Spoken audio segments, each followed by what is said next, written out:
Ya Tuhan. Itu adalah serangan Iran terhadap pangkalan AES di Irak. Dan itu terjadi hanya sehari setelah ISAF menghentikan sementara Project Freedom agar Iran bisa kembali ke meja perundingan. Jadi ya, sepertinya Iran sama sekali tidak berniat untuk bernegosiasi. Tadi malam, pasukan Iran menyerang beberapa lokasi di Irak, kebanyakan menargetkan pasukan Kurdi, sehingga ketegangan di kawasan makin meningkat di tengah ketidakstabilan dan serangan lintas batas. Alasan serangan-serangan ini menarik adalah karena kita memiliki rincian negosiasi dan surat tuntutan 1 halaman yang Amerika Serikat kirimkan ke Iran. Dan sejujurnya, sepertinya Iran tidak akan menerima tuntutan tersebut karena tuntutan dari pihak Amerika Serikat sama sekali tidak berubah. Jadi saya tidak begitu yakin mengapa Iran akan menerimanya sekarang dibandingkan katakanlah 2 minggu yang lalu.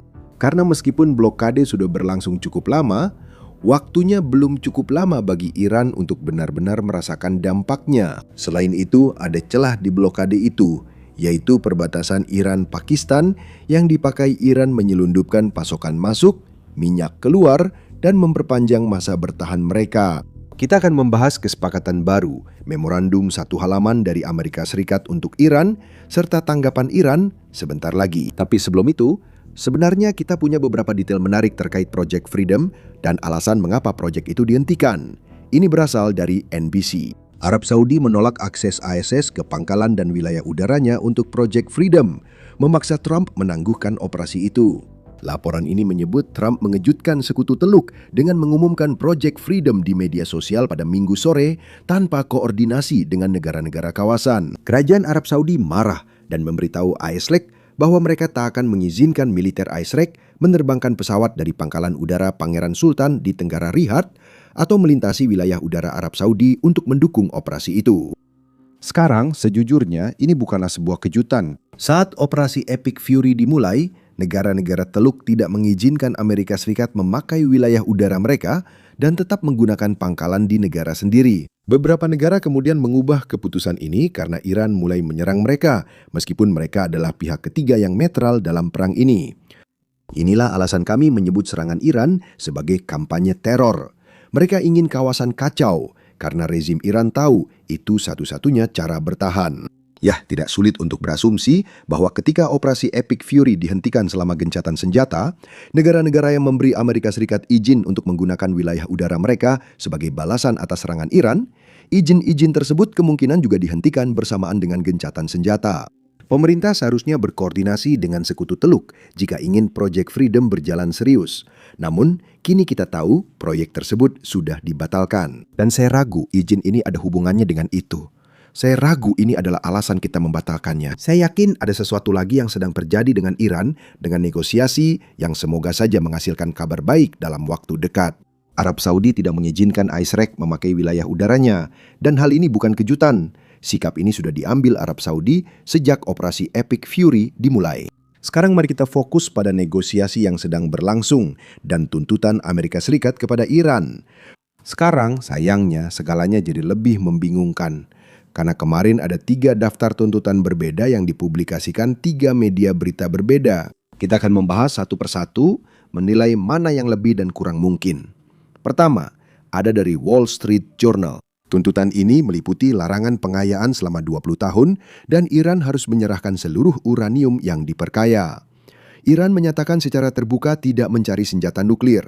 Itu juga membongkar Fordot, Natanz, Esfahan. Ini adalah 3 lokasi pengayaan nuklir Iran. Selain itu juga melarang kegiatan nuklir bawah tanah. Selain itu, Iran setuju inspeksi sewaktu-waktu dan sanksi jika melanggar. Secara umum ini kesepakatan yang cukup bagus. Faktanya, ini akan menjadi kesepakatan yang benar-benar sangat bagus. Beberapa hal yang saya rasa kurang di sini, yang sebenarnya jadi tuntutan Amerika Serikat di awal perang, adalah soal pendanaan Iran terhadap jaringan di Timur Tengah seperti Hizbullah, Hamas, dan Houthi. Selain itu, tidak ada tuntutan terkait program rudal balistik Iran.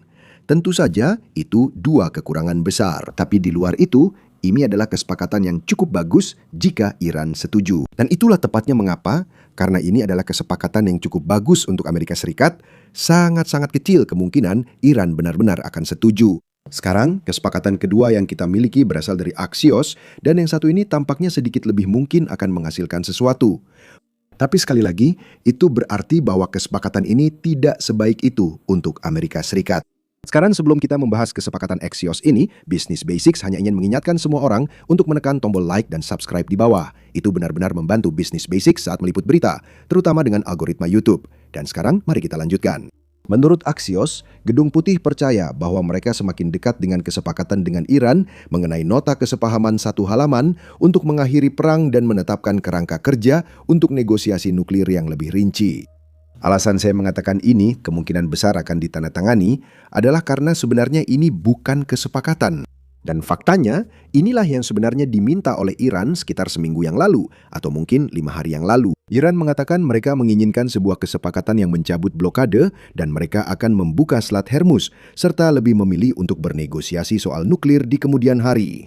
Dalam beberapa hal, kesepakatan baru yang dikabarkan diajukan Gedung Putih ke Iran pada dasarnya memenuhi permintaan Iran. Saya agak pesimis dengan kesepakatan ini, tapi biarkan saya jelaskan detailnya. Kalian bisa menilai seberapa bagus kesepakatan ini dari sudut pandang Irisan. Sekarang kesepakatan ini memang mengharuskan Iran untuk berkomitmen pada moratorium pengayaan nuklir. Pada dasarnya, selama negosiasi berlangsung, Iran tidak akan memperkaya atau memindahkan peralatan nuklir atau uranium nuklir yang dimilikinya. Dan sebagai imbalannya, AS setuju untuk mencabut sanksi dan mencairkan dana Iran yang dibekukan senilai miliaran dolar. Dan tentu saja, kedua belah pihak juga akan setuju untuk mencabut blokade mereka dan melanjutkan transit seperti biasa melalui Selat Hormuz. Penting untuk dicatat bahwa menurut nota kesepahaman ini, semua ini terjadi sebelum kesepakatan damai jangka panjang akan dinegosiasikan. Jadi, misalkan dalam 48 jam ke depan, nota kesepahaman ini ditandatangani. Nah, itu berarti Iran setuju dengan semua poin lain di dalamnya yang akan kita bahas sebentar lagi. Setelah ditandatangani, Selat Hormuz dibuka, Iran dapat uangnya, lalu negosiasi dimulai. Menurut saya, ini memberi Iran lebih banyak keuntungan dari seharusnya. Secara militer, Iran belum meraih pencapaian dalam perang ini untuk memperoleh semua konsesi dari Amerika Serikat. Baru seminggu yang lalu, Amerika Serikat mengatakan bahwa, hey, kita butuh kesepakatan damai jika kalian ingin sanksi dicabut. Kita butuh kesepakatan jangka panjang jika kalian ingin dana yang dibekukan itu, jika kalian ingin akses ke dana Iran yang dibekukan itu. Sekarang kita bahkan siap memberikannya sebelum perjanjian damai ditandatangani. Bagian lain dari nota kesepahaman ini adalah mengakhiri perang di wilayah tersebut, tetapi memulai hitung mundur baru. Jadi ini akan memulai periode negosiasi selama 30 hari, di mana kesepakatan rinci harus dicapai. Dan kesepakatan ini harus berfokus pada pembatasan program nuklir Iran. Saya menduga bahwa jika kesepakatan tidak tercapai, dalam 30 hari perang akan dimulai kembali. Kalau saya jujur dan realistis, jika nota kesepahaman ini ditandatangani, lalu tidak ada kesepakatan dalam 30 hari periode itu, kemungkinan besar hanya akan diperpanjang lagi. Seperti yang kalian tahu, kita telah menyaksikan banyak perpanjangan dalam perang, dan gencatan senjata ini. Bagian terbaik dari nota kesepahaman ini menurut saya adalah beberapa sumber menyebutkan kepada Axios bahwa Iran akan setuju mengeluarkan uranium yang diperkaya dari negaranya jika menandatangani ini. Itu sesuatu yang sudah secara terbuka dinyatakan Iran tidak akan mereka setujui. Meski faksi yang bernegosiasi dengan Amerika Serikat setuju, saya rasa ISDC tetap tidak akan mengizinkan mereka melakukannya. Namun, jika nota kesepahaman ditandatangani dan Iran setuju menyerahkan uranium yang diperkaya, semuanya tetap berjalan. Meski Amerika Serikat sudah banyak memberi konsesi, ini tetap sangat positif. Jika Iran benar-benar menyerahkan uranium yang diperkaya, situasinya tak akan seburuk kemungkinan terburuk. Sekarang, selain itu, New York Post juga melaporkan bahwa mediator Pakistan yang Anda tahu hanya menyampaikan pesan antara Amerika Serikat dan Iran mengonfirmasi bahwa ada beberapa versi dokumen tersebut. Dan saya sendiri tidak terlalu yakin apa artinya itu. Apakah Amerika Serikat sendiri yang mengirimkan beberapa versi? Atau apakah itu berarti ada satu versi yang berasal dari Iran dan satu versi yang berasal dari Amerika Serikat? Tapi bagaimanapun juga, ada beberapa versi dan saya tidak yakin yang mana yang sudah dipublikasikan. Jadi saya juga tidak yakin yang mana yang sedang dilaporkan oleh Axios. Jika kesepakatan ditandatangani dalam 48 jam, itulah batas waktu Iran menurut Axios. Detailnya akan diketahui saat kesepakatan itu ditandatangani. Sekarang, Presiden Trump sendiri mungkin tahu bahwa kemungkinan besar tidak akan ada kesepakatan dalam waktu dekat, karena ini adalah pernyataan yang baru saja dia keluarkan kemarin pagi.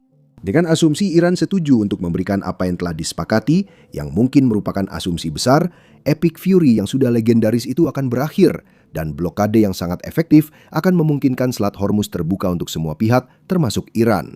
Jika mereka tidak setuju, pengeboman akan dimulai dengan tingkat dan intensitas jauh lebih tinggi dari sebelumnya. Trump memperkirakan negosiasi ini mungkin tidak menghasilkan apapun. Penting dicatat, kemarin Menteri Luar Negeri Iran baru saja ke Tiongkok. Ada harapan Tiongkok bisa meyakinkan Iran menyetujui suatu kesepakatan. Selain itu, hal ini jarang diperhatikan orang. Trump akan melakukan perjalanan ke Tiongkok pada 15 Mei. Ini seharusnya berlangsung pada bulan April menurut saya. Tetapi tidak terjadi karena Operation Epic Fury. Itu ditunda hingga 15 Mei. Ketika itu ditunda, Presiden Trump benar-benar berharap seluruh operasi di Iran ini sudah selesai. Semuanya akan beres pada saat ini. Tapi seperti yang kita tahu, itu belum terjadi. Mungkin Trump sedang mencoba membuat nota kesepahaman yang sebenarnya bukan kesepakatan, melainkan hanya kesepahaman untuk memulai negosiasi. Dia berusaha membuat kemajuan sebelum pergi ke Iran. Maksud saya, sebelum dia pergi ke Tiongkok, karena tentu saja Tiongkok adalah negara yang sangat kuat dan Amerika Serikat sedang dalam persaingan besar dengan Tiongkok. Agar Tiongkok tidak mendominasi dunia seperti yang mereka upayakan dalam 1 atau 2 dekade terakhir. Jadi dari sudut pandang Amerika Serikat, pertemuan ini adalah hal yang sangat penting dan mereka ingin fokus pada banyak aspek lain di mana Amerika Serikat dan Tiongkok sedang bersaing. Mungkin itu BAI, mungkin itu Asia Tenggara, mungkin itu Laut Tiongkok Selatan. Bisa jadi banyak hal. Dan saya rasa Amerika Serikat tidak ingin terlalu fokus pada Iran. Dan itulah sebabnya mereka ingin kesepakatan dengan Iran ini sebisa mungkin dirampungkan sebelum pertemuan itu terjadi. Secara pribadi, saya tidak yakin itu mungkin terjadi mengingat cara Iran bernegosiasi. Tapi saya rasa itulah yang diharapkan Amerika Serikat. Presiden Trump mengatakan kepada New York Post bahwa pertemuan negosiasi kemungkinan besar tidak akan terjadi dalam waktu dekat. Silakan dengarkan, ini laporan New York Post. Presiden Trump mengatakan lewat telepon kepada New York Post bahwa masih terlalu dini untuk merencanakan pengiriman negosiator ke Pakistan untuk pembicaraan damai langsung. Mereka memang belum sampai ke tahap itu, tapi ada tanda-tanda keputusan Presiden Trump beberapa minggu terakhir untuk berhenti mengirim Steve Witkoff dan Jared Kushner ke Pakistan untuk pembicaraan langsung dan beralih melakukan semuanya lewat telepon mulai membuahkan hasil. Saya tidak yakin itu akan terjadi, tapi jika ada jalur diplomatik dan kami terus menjajakinya, Steve dan Jared bekerja keras untuk itu. Jika ada, itu bisa menjadi jalan menuju rekonstruksi, kemakmuran, dan stabilitas tanpa menjadi ancaman bagi dunia. Alternatifnya adalah isolasi lebih dalam, kehancuran ekonomi, dan akhirnya kekalahan total. Masalah utama pejabat Gedung Putih adalah jika mereka bersepakat dengan satu faksi yang mengaku mengendalikan Iran, faksi lain bisa menolak dan tetap berperang atau mengembangkan senjata nuklir. Bagian lain dari teka-teki ini, membantu para pengunjuk rasa di Iran melawan pasukan rezim yang bertindak keras jika perlu dengan senjata yang disediakan oleh Amerika Serikat. Apakah Anda akan segera mempersenjatai mereka? Saya sebenarnya tak ingin mengatakan ini, tapi orang-orang bertanya, kenapa mereka tak protes? Mereka ingin, tapi tak punya senjata. Bisa saja ada 200.000 orang berunjuk rasa dan 5 atau 6 orang sinting yang membawa senjata. Saat mereka mulai menembak di antara mata mereka. Belum jelas berapa pemimpin rezim yang memerintahkan pembunuhan pengunjuk rasa sebelum Epic Fury yang masih menjabat dan yang sudah tewas. Tapi Presiden Trump jelas khawatir hal seperti itu terjadi lagi. Itulah yang mereka coba hindari. Sekarang berbicara tentang keruntuhan ekonomi yang baru saja disebutkan oleh Menteri Luar Negeri Marco Rubio dalam cuplikan itu, tampaknya situasinya sudah begitu buruk sehingga para pejabat Iran secara terbuka membicarakan masalah yang dihadapi ekonomi Iran. Lihatlah apa yang baru saja dikeluarkan Presiden kemarin. Saya sadar akan kenaikan harga, sebagian terkait perubahan harga bahan baku atau masalah yang terkait dengan perang yang tidak adil yang sudah diketahui semua orang. Namun, mencari untung berlebihan dan penimbunan tidak bisa diterima. Saya telah meminta Kementerian Kehakiman berkoordinasi dengan lembaga peradilan untuk mengambil tindakan tegas atas pelanggaran yang mengganggu ketenangan masyarakat. Sekarang ada beberapa hal yang saya tidak mengerti. Pertama-tama, ini adalah tanda yang sangat jelas bahwa situasi ekonomi di dalam Iran tidak baik. Tapi yang kedua, Twitter dilarang di dalam Iran. Seluruh akses internet di Iran telah dilarang selama lebih dari 68 hari atau lebih dari 2 bulan dan seminggu. Jadi saya tidak mengerti mengapa Presiden Iran mengeluarkan pernyataan yang tampaknya ditujukan untuk masyarakat Iran di dalam negeri melalui Twitter. Karena tidak ada warga negara Iran di Twitter, terutama warga yang perlu mendengar pesan ini. Ada pejabat rezim yang ada di Twitter, tapi saya rasa mereka menjalani hidup yang sangat nyaman dengan segala korupsi yang terjadi di rezim itu. Jadi saya ragu mereka perlu khawatir tentang kenaikan harga. Sekarang, Al Jazeera berhasil masuk ke Iran dan mereka melaporkan langsung dari dalam negeri tentang betapa buruknya situasinya. Lihatlah laporan ini. Sebuah papan reklame baru di pusat Teheran menyampaikan pesan politik yang tegas. Papan itu menampilkan Presiden Amerika Serikat Donald Trump, mulutnya disegel oleh gambar Selat Hormuz. Slogannya berbunyi, "Diambang kehancuran." Namun bagi banyak warga Iran, dampak ekonomi lebih terasa dalam kehidupan sehari-hari mereka.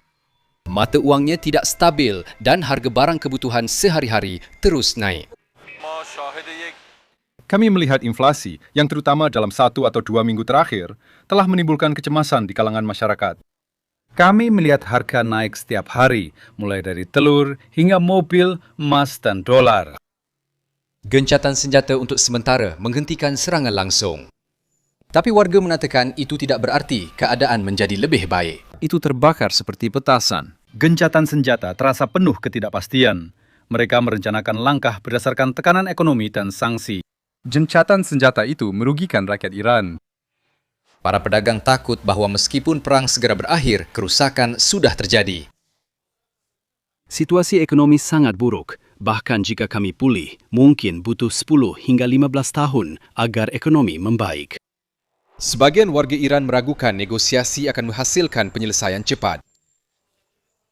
Negosiasi dengan mereka tidak akan menghasilkan apa-apa. Masalah utamanya adalah kerugian yang kita alami.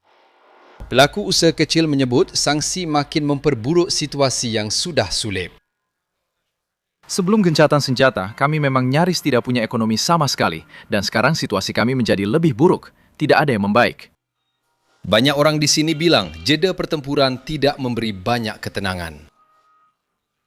Kemungkinan perang berlanjut sangat tinggi, tapi saya berharap itu tidak terjadi. Orang-orang tak pantas mengalami ini. Mengapa Teheran memilih projek Defiance dan gencatan senjata sekarang?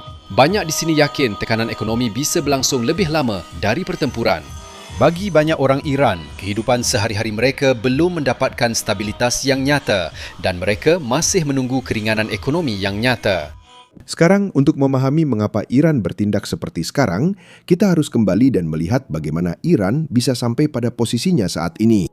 Itu tidak hanya berarti kembali ke tahun 1979 ketika revolusi Islam terjadi. Sebenarnya, kita harus mundur lebih jauh ke masa ketika dinasti Qajar memerintah Iran pada abad ke-19 dan melihat bagaimana keputusan yang dibuat oleh kelas penguasa saat itu masih memengaruhi Iran hingga hari ini. Nah, coba tebak. Itu yang kami lakukan di podcast berseri terbaru yang baru dirilis hari ini.